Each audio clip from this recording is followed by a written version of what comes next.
Cherie's World is brought to you by Less is More Events. Get Lime.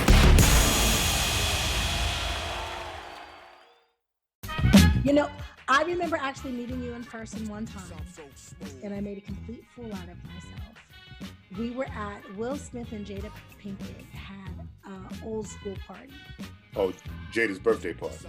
Yes, and you were walking in, and I damn near jumped off the wall and on you. And I said, Big Daddy Kane, I done loved you my whole life. And you looked at me and you gave me a hug and you patted me on my head. But I just want to say thank you because you were so sweet and so kind. I never forgot it. And that's been like, what, 20-something years ago? Oh, yeah. Yeah. So, Wow. Yeah. yeah, that means a lot. Welcome to Cherie's World.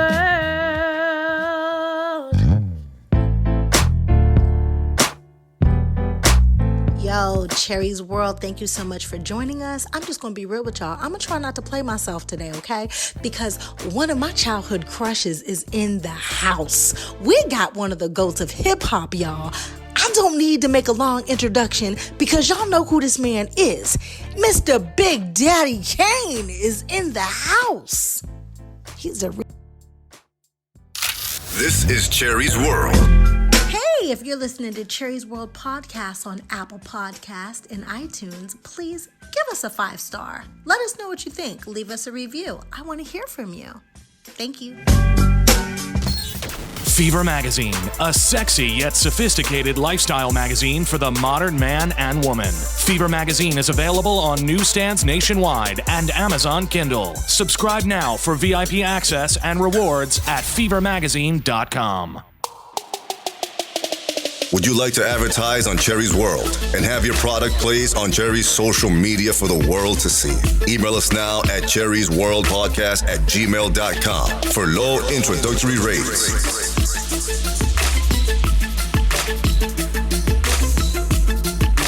Cherie's World Podcast.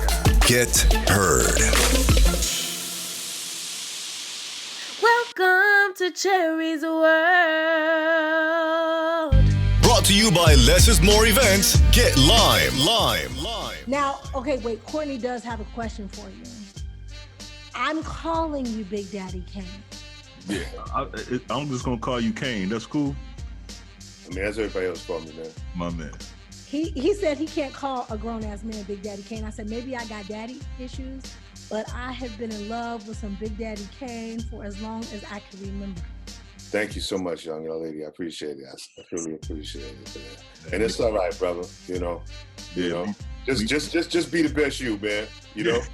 Hey, man, you legendary in my eyes, man, bro. Me and my cousin, we used to rock out to you, bro. So I mean, if he knows that I'm talking to you, I can't wait to tell him. That's love, man. Well, I appreciate you being here. The first thing I did was I had to call my man. Like, as soon as I got the okay that you were going to be on the show, I hit him. He said, don't get fucked up. I said, I'm sorry, it's Big Daddy Kane. I love you. I'm trying to do it. But you made me love chocolate. Oh, that's cool. So, see there, Courtney? I'm on your side. when did you fall in love with hip-hop? I fell in love with hip hop, I would say probably I think maybe either 77 or 79. I can't remember. Whatever year Bounce Rock Skate Road came out from Vaughn Mason. You know, it was like I was already hearing it. You know, there was a park jams everybody go to, and you know we would go to see spots. But that particular year, that park jam was just, you know, monumental. It was like one of those things where it was something new, you know, because I was so used to everybody getting on the mic, watching them rhyme to Love Is the Message, or watching them rhyme to that song Bra. And then here came this new groove. And then I was hearing different stuff other than the rhymes I was hearing in, like, you know, the mid to late 70s, like anywhere between like 75 to 79. You know, I was hearing different rhymes then, you know, and it was just like, you know, this is something else. And I just fell in love then. I love it. Hip hop then and hip hop now are two totally different things. And you were definitely one of the goats of hip hop. How do you feel now that the gatekeepers of hip hop are basically strippers? You know, Um, I'm one of the type of people that always respect the changing of the guard. So there's something that a younger generation likes and relates to that may not be my cup of tea, but I respect younger cats being into what they're into. I just hope that it changes in a way where even if the sound stays the same, I just hope it changes in a way where there's more positive message being brought across, and respect for one another as artists, so that we can be the voices teaching our listeners. That's something that those boys don't do anymore. MCs used to come back and grab onto the youth and teach the youth. If you could talk to the young rappers of today, what kind of lesson would you give them about what's missing in the community? Well, I mean, you talking about in the community, or you talking about in the rap game? In the rap game, in the community of hip hop. Okay. Well, basically, I would tell the young artists and the young MCs that what they have to really understand is, like, hip hop today is really based on being an artist in the same fashion as R&B, pop, country, rock and roll.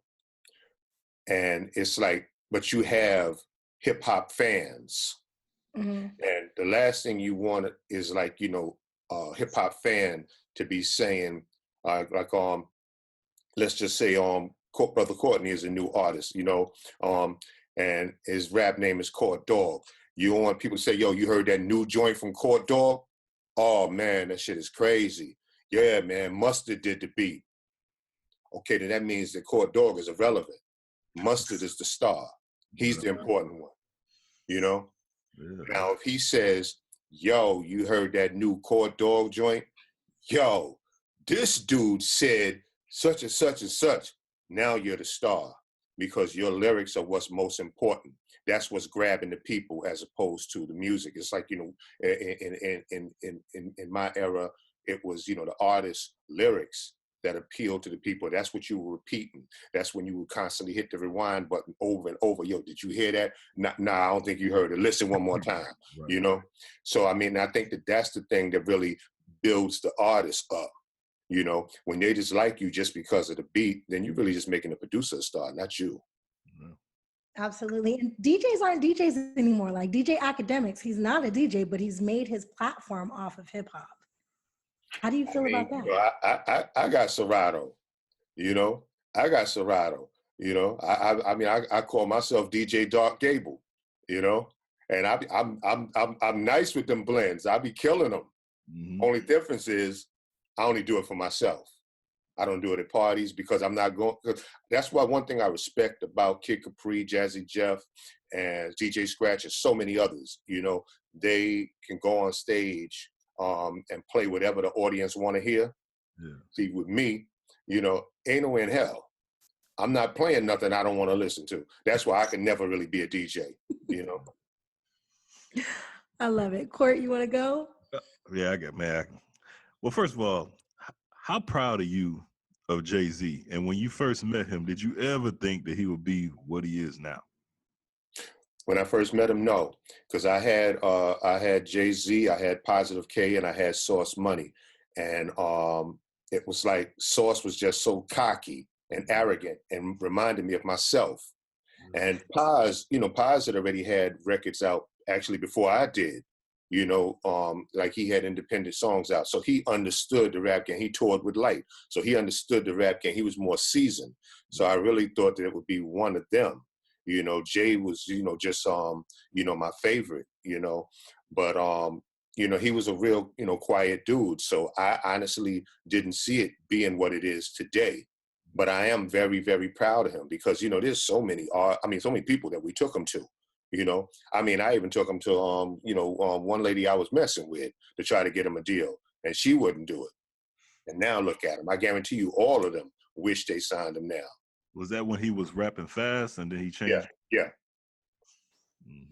Wow. Do It All was on the show right before you. And Do It All showed us the booth that you were rapping in. He said you came, and when he was a young kid, he used to write down your lyrics so that he could practice being an MC himself. Oh yeah, He said, Do It All is dope. I love him. I do too, but he gave you big ups right before you got on. He said, make sure you tell Kane I said hello and tell him thank you. He graced his booth right here. He said he'll never forget it. Yeah. I can't remember what it was for. But yeah, I remember we came through and did something at his studio. Yeah. You know, for me, let me ask you this question. Let me see, and I'm trying to figure out how to exactly word it. Around your time when you was like in your prime, Hammer came out, and like people, like a lot of the MCs was like, what he doing? He doing all this dancing and stuff like that. But you was able to go and do your set, do your show, and still pull off the dance moves, and then nobody say nothing because they respected you because you was Kane. Like, how I don't know what exactly the question is, but like, how was Now, you? you already answered it. Kane. You Kane. Big Daddy Kane didn't make songs. He made anthems. Right. I still live by those anthems. You think so? I know. Yes. It wasn't just, you know how people would come out and they make summer songs, and then after the summer you forget that the song ever existed? That's something I always credited Naughty for. I always called them the king of the anthems. I thought that no one made, anthem songs like Naughty by Nature. Like they just mastered that, I have a 5-year-old. This morning, she was in the kitchen talking about, I go to work. I'm done. So, Man, my cousin joint right there. I just need to know the secret. You know what I'm saying? Big up to Teddy Riley, because that was his idea for the hook. Was it? Yeah. Go ahead, Ted.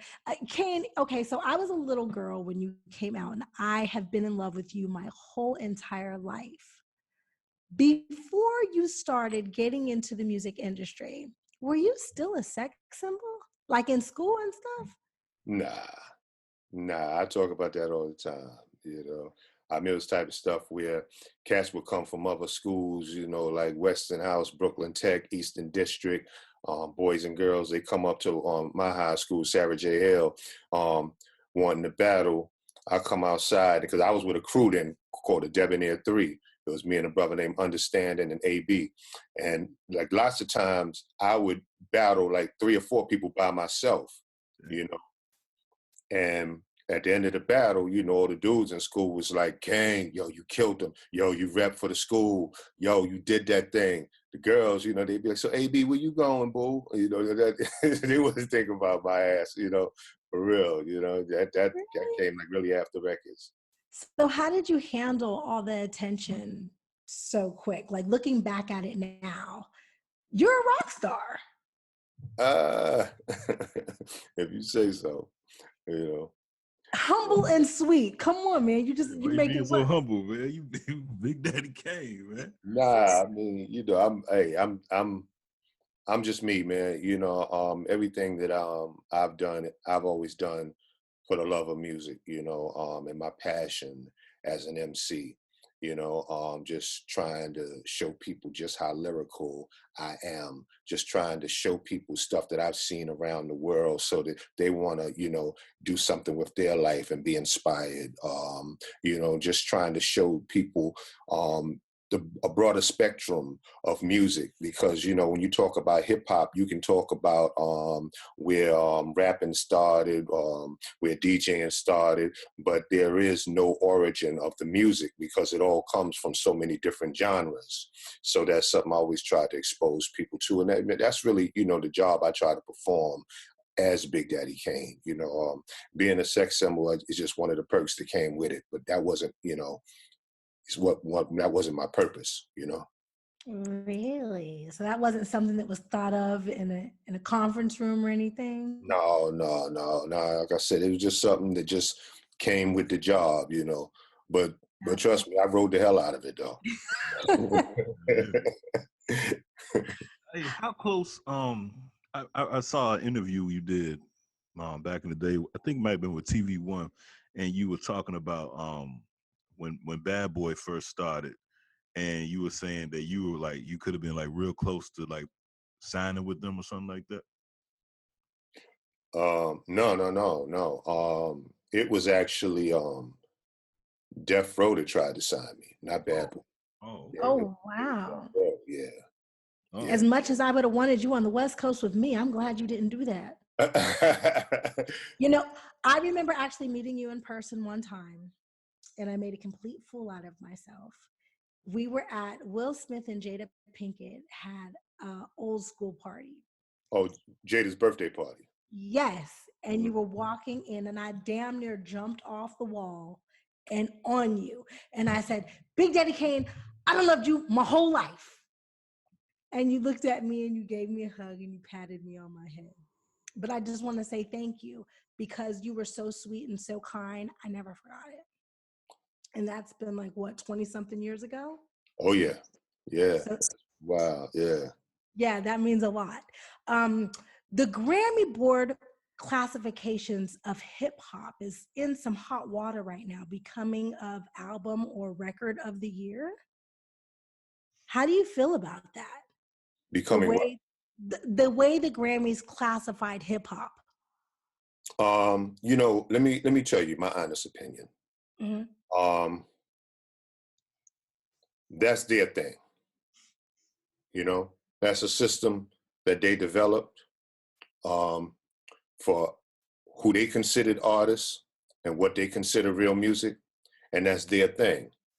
You know, back in the days, we had the Soul Train Awards that was so strong that so many pop artists like Mariah Carey and many others wanted to come and be a part of that. Mm-hmm. But we didn't support what we had. That's real tough. Because it's like, you know, to me, if that's their thing, let them have their thing. We need to have our thing. You know what I'm saying? We need to get the Quincy Jones, Patti LaBelle, Jay-Z, you know, Dr. Dre, you know, maybe even Stevie Wonder. We need to get our own committee together that's judging these songs and have our own awards, you know what I'm saying, that represent us. That's what we need instead of worrying about what they're doing. That's their thing, let them have it. Let's create our own. And we the people have to support it because the Soul Train Awards was real strong, where all those pop artists wanted to be a part of that. You know what I'm saying? So we need to have our own. Absolutely. So what do you feel about Puffy's 365 ultimatum to boycott the Grammys? I mean, go for it. I mean, at the end of the day, I think that having our own is just so much better because we know our music.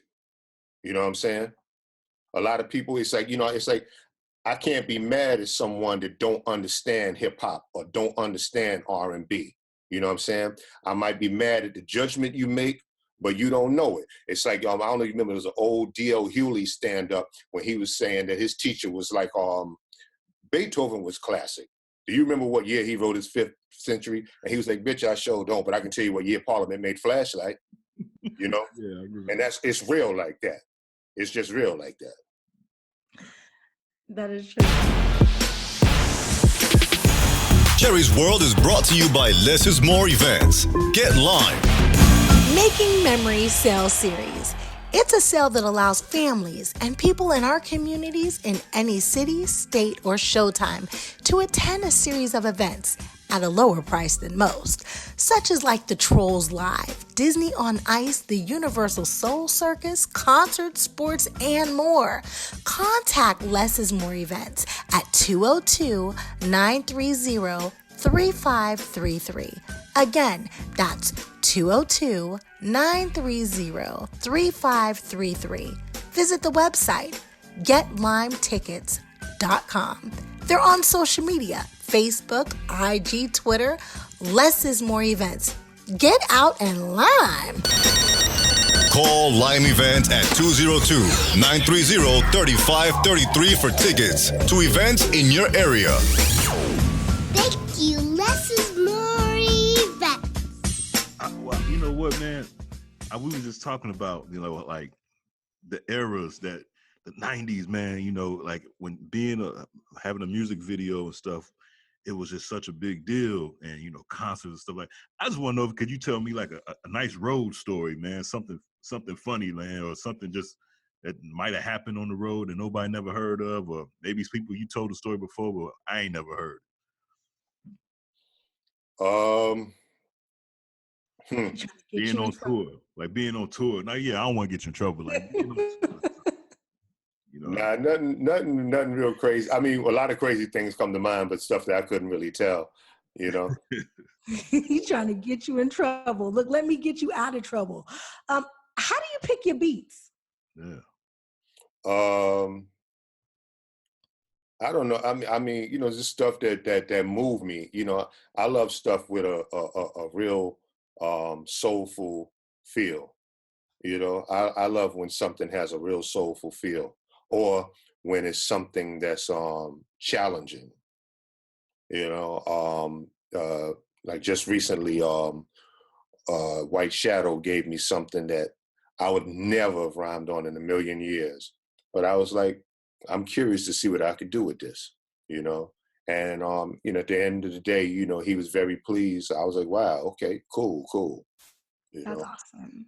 And you're going to be All-Star Weekend, right? Don't you have some shows going on in Chicago All-Star Weekend? Oh, yeah. I'll be out there along with Talib Kweli, Raekwon, and Slick Rick, I believe. That's gonna be dope. When you first got, here's a question. When you first got your, like, I know a lot of basketball players I asked this too, but when you got your first big check, what's the first thing you spent it on? Like when you first saw like the real money, like what you spent it on? Probably was a car. Yeah. Probably was a car. What kind of car? What did I get first car? I think I bought a Volvo. Mm-hmm. You know, like back then, like, you know, it was like the Volvos, the Saabs, yeah, and BBS rims. Yeah. Yeah. Like those was like real popular then. I want to know. It was popular. Yeah. What have you not done yet that you've always wanted to do? What have I not done yet? Yeah. Whether it be career-wise or personal. Something that I wanted to do that I haven't done yet is teach hip hop classes.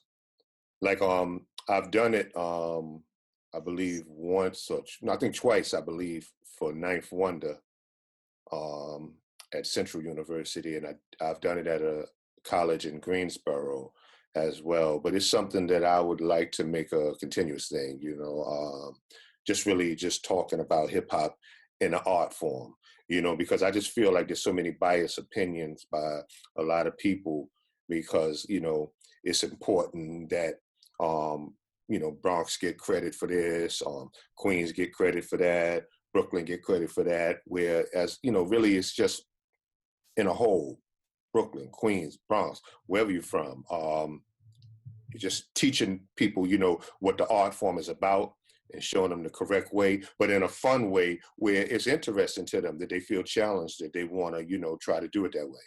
That's amazing. So Professor Kane. Yeah. Is that something we have to look I got a nice ring. If an artist like run up on you trying to like I know the demo tapes is done now, but like when artists try to get at you, like what do you look for if you're interested in them? Like what do they have to have? Like what catches your eye in an artist? I mean, at this point in time, because it's like, you know, I'm so disconnected, you know, from the younger generation. Yeah. At this point in time, it would be that originality and that hunger. Right. Those would be the main things. Someone that's real hungry, that really wants it, and someone that's original and like, you know, like they know they're original. Yeah. Therefore, you know, even though they might be, you know, someone may steer them to try to make them sound like everyone else, they know a way of, you know, escaping that box and showcasing their originality. Yeah. You talk about being disconnected. I'm sorry, Courtney. Is there anybody that you would want to collaborate with that's out now? J. Cole. J. Cole is probably like my favorite of the new generation. I would love to work with J. Cole. And I've had the opportunity, I believe, like twice to work with Rhapsody. She's another one of my favorites. Logic, um, Kendrick Lamar, you know, yeah. Wordsmiths. Yeah. I'm sorry, Courtney, what were you gonna ask him? It fell off my. Go ahead. It'll come back to me. Okay. Are you interested in doing some more acting? Absolutely. I mean, that's what I've really been focusing on. At the present time, I'm filming a documentary, and we just started a film company, and we're gonna we're trying to shop this biopic right now at the moment as well. But right now, I'm filming this documentary, and acting. Yeah, I'd like to get back into that a little more too. Can you tell us about the documentary at all? Oh, yeah.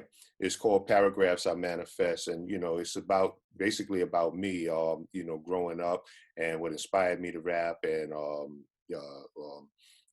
like the artists that I looked up to and like the skill of battle rapping and, how I used it and writing for other people, like Biz Markie, Roxanne Shante, Rick James and others, and stuff like that. And, yeah.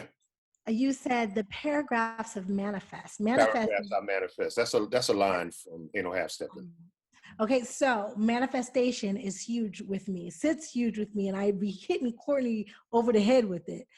Do you feel like you've manifested your whole life? No. No? No, I don't think so. I think that there's more to be told because things are just starting to really come around. It's like one of those situations where like let's just say that a guy breaks up with a girl because she's not exciting and she's not a dime, and then he gets with a dime and she don't really got time for him. She not into nothing he's into. He doesn't like anything that she does. They're just, not compatible in any way, shape, or form, and it's going sour. And then that's when he realizes, damn, I should have stayed with, the queen that I had. Word. And I feel like that's what's happening in life now. The mistakes that have been made in hip hop. I think that it's at a point now where people are starting to like really say like, okay, how can we fix this? Yeah. And so therefore, I think that no, my story is not over because I feel like I can be a part of the solution. And when I say that, I don't mean as an artist. I don't mean as an artist. As a gatekeeper. I already did that. And I have fun doing it. I mean, as a supervisor or teacher or whatever word you want to use. Professor. I like professor. Yeah. Professor, your word. There you go. Show you right. Hey, I don't mean to bring the show down, but I do got to ask you this. Jay-Z has always said he's the Michael Jordan of hip hop. So if that's true, then that means you got to be Dr. J. But let me ask you this. Thank you, brother. Let me ask you this. Rappers and basketball players and rappers. What do you think? How did you feel about the loss of Kobe Bryant? I mean, I was just on Instagram and I saw a post that said, "No, not Kobe." So I just Googled it. And when I saw what happened, like I was really in a state of shock.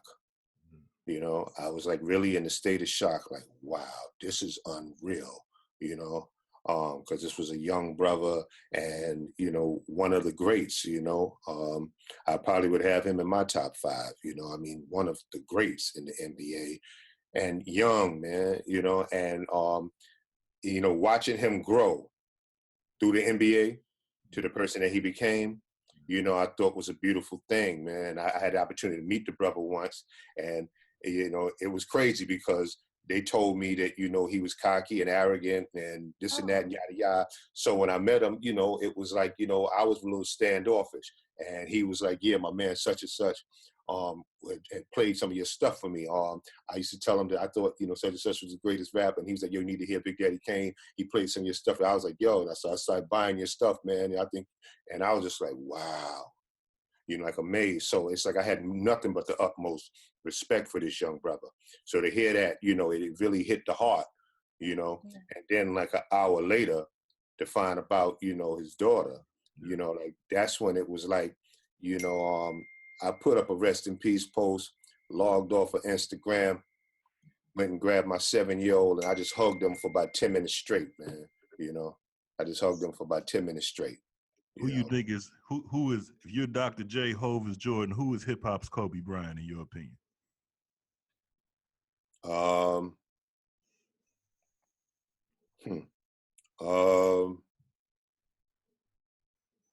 I don't know. What's the generation after Jay? I don't know. Would it be Eminem? Oh. Maybe, I like that one. Maybe M? I like that one. Real MCs holding on to the art. That's real. Hey, I love it. That one. I wasn't expecting that answer. That's pretty good. What's your relationship like with social media? Because I have a love-hate relationship with it. But you actually are on there. You answer people back. That's how I found you. Thank you so much. What's your relationship like?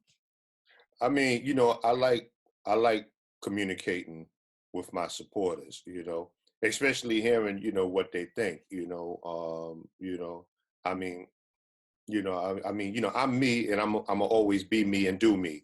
But, you know, sometimes you might hear something that's inspiring, you know, or something like, I never thought about that. You know, so I try to communicate when I can, you know, when I see this, you know, an intelligent conversation. You know, then sometimes I reply to people just to be sarcastic because they have some dumb shit, you know, but I mean, but most of the time, you know, it's, you know, an intelligent conversation, you know, but I mean, you know, these are my followers, you know, these people support me, you know, so I don't think it's fair to just, you know, just put something up and then that's that, you know, I want them to let you know that I see you. You know, so sometimes, you know, it might be just hitting the like because of what they said, you know, but I want to know that, yeah, I see you. I see what you said, you know, and, you know, we together, you know. That means a lot. I told Courtney I turned into a straight groupie. Like, you saw my post and you liked it. And I was like, okay, Courtney, I'm going to try to brace myself. I'm not going to be a groupie today. And Courtney was like, what does that mean? And I said, not like the sense of what groupie is today. I ain't going to try to hump on Big Daddy Kane, but I love me some Big Daddy Kane. Thank you, sister. Thank you. No, we appreciate that. I appreciate you being here. This show means so much to me because you are definitely one of the GOATs of hip hop. Yes. One last thing. If you could give this new generation just a little bit of a game, what would you tell them? Well, I mean, as I said earlier, you know, it's important to be yourself, you know. I think it's very important to be yourself and be original, you know. Don't get trapped where you're just part of a structure that, you know, where you turn the radio on lots of times and it sounds like one long ass song playing for 8 hours, you know. You have to be able to be identified with, you know, where they know who you are. They, you know, like back in the days, I used to say, you know, they want to, you know, have your picture in their notebook. But I mean, you know, we passed them days. So let me say, use you as their screensaver. You know, you want to be someone's screensaver. You know what I'm saying? You want to be on their wall. You know, you want them to want to dress like you. You want them to want to say, you know, different slang words that you say, you know. They have to really identify with you. So it's very important that you be original and don't follow the trend, because when that trend is gone, you gone. The only way you're going to last, have any stay power, is if you gave them something original that they digest and they took to it. You know, it became a part of their life, you know, became a part of their life. When people can say, man, growing up through high school, you got me through it. You know, my college days, I used to, you know, say, that's when, you're going to have that stay power. You have to be original. That's one of the most important things. The other thing I would definitely tell them is that when you enter into this music business, acknowledge those two words, music business. Just like you take care of your music, take care of your business. Absolutely. Thank you so much. Can't ask for more than that. Now, Professor Kane, when you start teaching, can you please come back and give us like a quick little lesson? Absolutely, young lady. I appreciate you, sir. Dope, man. Beyond dope. Thank you. Much respect, my brother. It's a pleasure talking to you, brother. Catch you in Chicago too, man. I'm gonna be there. So you're right, man. Looking forward. Welcome to Cherie's World. Brought to you by Less is More Events. Get Lime.